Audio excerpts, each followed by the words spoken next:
La batalla de Karkar fue un acontecimiento que se encuentra registrado en la estela de Kurk, hallada en Kurk y hoy en el Museo Británico. En ella encontramos el siguiente relato. Destruí, derribé e incendié Karkara, su residencia real. Trajo para ayudarle 1200 carros de guerra, 1200 jinetes, 20.000 infantes de Agadir y de Damasco, 700 carros, 700 jinetes, 10.000 infantes de Ahmad Sirila, Acab el israelita, 500 soldados de Que, 1000 soldados de Musri, 10 carros, 10.000 soldados de Irkanata, 200 soldados de Matinubalu de Arwat, 200 soldados de Usanata, 30 carros, 1000 soldados de Basa, hijo de Rubí, de Amón. En conjunto estos fueron 12 reyes. La única información que aportan los testigos de Jehová contra esta estela es ridícula. El único argumento que presentan es que esta no coincide con sus fechas cronológicas, pero tiene el apoyo de un eclipse solar bien definido, más el listado epónimo y el sincronismo de reyes asirios suministrados por el canon de Claudio Ptolomeo, pero sus fechas en qué se basan, ellos no dicen de dónde salen ni qué apoyo tienen. Si aportaran pruebas técnicas para apoyar su cronología podríamos sopesar unas y otras y ver cuál es la de más peso, pero sus pretensiones solo se quedan en simples conjeturas y ningún aporte técnico.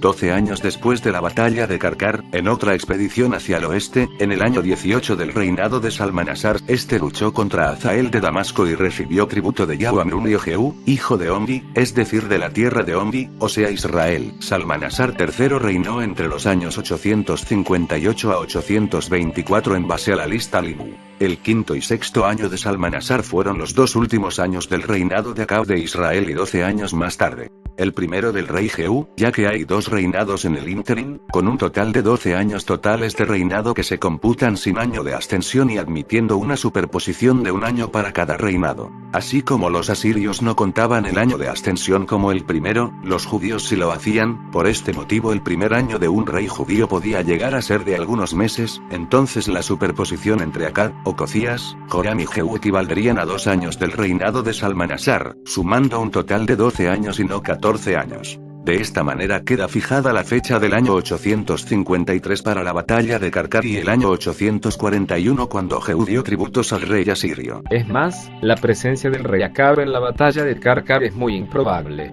Aunque si redujeran a 12 años los reinados de Ocosías y Joram, los indicios están en contra de cualquier sincronización exacta de la batalla de Karkar con Acab. Por lo tanto, es muy posible que la mención que hace Salmanasar de Jehú no se refiera al primer año del reinado de este. Ya hemos visto que el cálculo suma 12 años de reinado del rey asirio al superponerse los años de los reyes israelitas. Sus argumentos solo se quedan en suposiciones, dicen que los indicios están en contra, pero no aclaran cuáles son estos indicios. Si la estela de Kurk menciona a Acab y luego en el obelisco negro de Salmanasar se menciona a Jehú, 12 años más tarde, en el año 18 del reinado de Salmanasar III, está más que claro que Acab debe haber muerto en el sexto año del reinado de Salmanasar y el año 840, tiene que haber sido el primer año del reinado de Jehú, ya que se deben sumar los 12 años de Ococías y Joram, no hay más cálculos que hacer. La acusación de que los asirios jugaron con los años de sus campañas y dijeron que algunos reyes recibieron tributo de personas que ya no vivían puede reducir aún más el supuesto valor de esa sincronización. La tabla fechas sobresalientes durante el período de los reyes de Judá e Israel, que acompaña este artículo, muestra que Acab murió sobre el año 920 y que el reinado de Jehú empezó a contar aproximadamente en 904.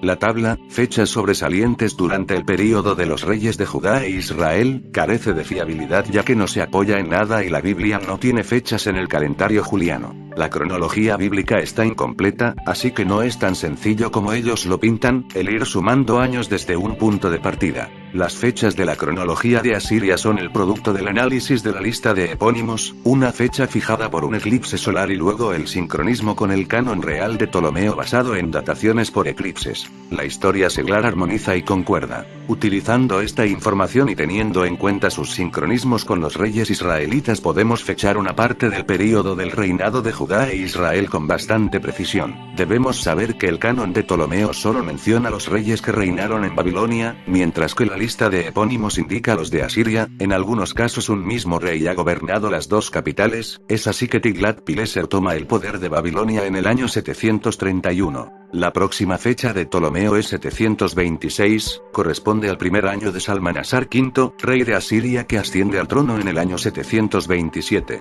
En la lista de epónimo leemos: Durante el epónimo Belaram Belausur, gobernador de Guzana, campaña otra vez, Almanasar V asciende al trono. Marduk-Empad de la lista de Ptolomeo se conoce como Merodach-Baladan mencionado en Segunda de Reyes 20:12, que es el Marduk-Apal-Iddin de las inscripciones, subió al trono de Babilonia en el año 722, y fue contemporáneo con la ascensión de Sargón de Asiria. Arken, que según Ptolomeo le sucedió, le sitúa como su primer año en el año 709, este es llamado Sargón conquista y destrona Marduk-Apal-Iddin en el año 710 y pasa a ser su primer año como rey de Babilonia, pero 13º en Asiria. En la lista de epónimo dice: durante el epónimo de Marukia Urlei, gobernador de Tille, Sargón toma la mano de Bel y comienza su reinado en Babilonia. El reinado de Sargón terminó en el año 704. Ptolomeo considera los años 704 y 703 años interregnos o sin rey en Babilonia. Según las inscripciones de Asiria, en el año 704 Sennacherib expulsó a Marduk-Apal-Iddin. En el año 703 se instaló en Babilonia Bel-Inni, a quien Ptolomeo llama Bilibos, marcando su primer año en 702. En el año 700 Sennacherib invadió de nuevo el país y puso a su hijo Asur-nadin-Shumni como rey de Babilonia. Su nombre en la lista de Ptolomeo es Aparanadios y ascendió en 699. La siguiente fecha es 680, corresponde al primer año de Sargón. De acuerdo con las inscripciones asirias, su ascensión fue en 681. El primer año de Saostouchino Soama. Umaukin, que según Ptolomeo es el año 667, también está de acuerdo con la historia asiria, ya que la muerte de Sargón se produjo en 668. No se sabe con certeza si Salmanasar V tomó Samaria, se cree que murió antes. Según registros asirios, fue Sargón quien, después del sitiar a la ciudad por 3 años llevado a cabo por su antecesor en el año 725, entró en ella llevando cautivo al rey Oseas. De esta manera finaliza el reinado del norte de Israel. A partir del rey Jeroboam, el listado de reyes que da la Biblia presenta varios problemas cronológicos que nadie ha podido explicar con certeza. Los testigos de Jehová utilizan la frase parece ser para solventarlos. Si utilizamos el sincronismo entre Israel y Judá que da la Biblia entre el último año de Jeroboam y el reinado de Zacarías, nos sobran 34 años. Zacarías, según la Biblia, gobernó por 6 meses. Pero por otro lado se menciona que su reinado comenzó en el año 39 del reinado de Azarías o Ocías. Esto provocaría más de 34 años interregnos en Israel, cosa poco probable, perdiéndose los sincronismos con Asiria y Babilonia. 803, Zacarías empieza a reinar en algún sentido, pero parece que su reinado no se confirma plenamente hasta 792. Esto es una suposición, así que también podemos suponer que lo que está mal indicado es el sincronismo con Azarías. Esta es la idea que he aplicado para confeccionar el listado de reyes de Israel. 758, Oseas asesina a Peca y luego empieza a reinar en lugar de él, pero parece ser que su control no es absoluto o no recibe el apoyo del monarca sirio Tiglat-Pileser hasta 748. No existe ninguna evidencia de que esto sea cierto, más bien parece ser un parche puesto por los testigos de Jehová para que le coincidan los años y sincronismos con el reino de Judá. Ellos suman un total de 18 años para su reinado cuando la Biblia solo le asigna 9 años, no aportan ningún tipo de argumento, solo dicen parece ser. Además, Tiglat-Pileser ascendió al trono en el año 744 según registros asirios, por lo cual en el período mencionado por los testigos de Jehová de 758 a 748 reinaba Asur-Nirani V, su antecesor. Así que lo relatado en Segunda de Reyes 15:19 no se ajusta a las verdaderas fechas cronológicas que dan los testigos de Jehová. Esto es una prueba más de que todas sus fechas son erróneas y su cronología no se ajusta a los sincronismos de otros pueblos fechados gracias a eventos astronómicos mencionados en sus anales. Está claro que el registro bíblico no está completo y le faltan detalles para poder determinar con exactitud el período de reinados. Esto da lugar a que tengamos que recurrir a suposiciones. Ellos no se libran de esto, pero se conforma con escribir parece ser y no hacen caso de la historia de otros pueblos porque perjudican sus fechas y su 1914 piedra fundamental de todas sus doctrinas. Si observas el listado y fechas que yo he puesto se acomodan bien a 2 eventos conocidos. Tiglat-Pileser reinaba en el año en que Oseas asesina a Peca y que 7 años más tarde, Salmasanar V sitió la ciudad de Samaria, como lo relata Segunda de Reyes 18:9 y 3 años más tarde, cae a manos de Sargón. Después de aquello el rey de Asiria se llevó a Israel al destierro en Asiria y los estableció en Alá y en Abor, junto al río Gozán, y en las ciudades de los Medos. La Biblia no menciona qué rey tomó la ciudad. Los testigos de Jehová fijan la fecha en 740, para la caída de Samaria, pero esto contradice las fechas dadas por la lista de epónimos. Podemos fechar el reinado de Oseas, último rey de Israel, y la caída de Samaria a manos del imperio asirio gracias a la mención de Salmanasar en el cuarto año del rey Ezequías, que era el año séptimo de Oseas hijo de Ela, rey de Israel, subió Salmanasar, rey de los asirios, contra Samaria y la sitió.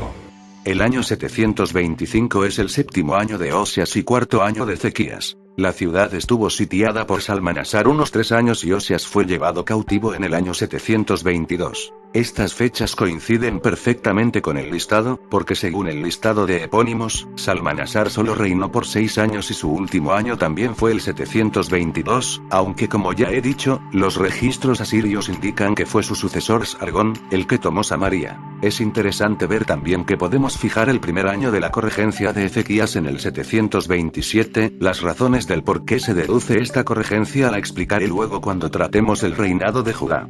La lista de epónimos dice: durante el epónimo de Nasrubel, el gobernador de Amedi, el rey marchó sobre Tabal, contra Gurdi, el Culumaeban, el rey fue asesinado. El campamento del rey de Asiria, en Agur, el 12º, Senaquerib, el rey. Y en el año 14 del rey Ezequías, Senaquerib el rey de Asiria subió contra todas las ciudades fortificadas de Judá y procedió a apoderarse de ellas. Del reinado en solitario de Ezequías en 701, es el tercer año Senaquerib.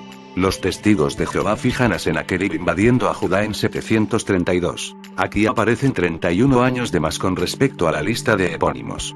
La crónica sobre el reinado de Nabú-Nasir sobre Shama-Shum-Aukin dice: en el día 20 del mes de Tub, Senaquerib, rey de Asiria, fue asesinado por su hijo en una rebelión.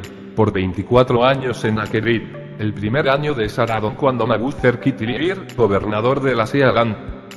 Y aconteció que en aquella noche el ángel de Dios procedió a salir y a derribar a 185,000 hombres en el campamento de los asirios. Cuando unas personas se levantaron muy de mañana, pues, allí todos eran cadáveres muertos. Por lo tanto Senaquerib el rey de Asiria partió y se fue y regresó, y se puso a morar en Nínive.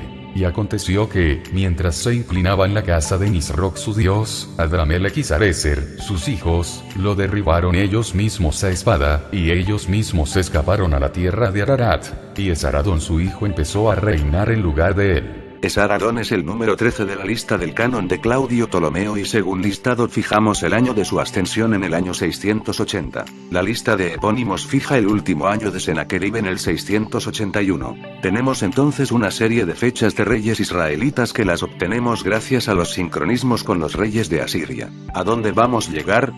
Vamos a llegar hasta la fecha de la caída de Jerusalén utilizando los sincronismos entre los reyes de Asiria, Israel y Judá más algunas fechas y reyes del canon de Claudio Ptolomeo fechados con el eclipse solar del 15 de junio de 763.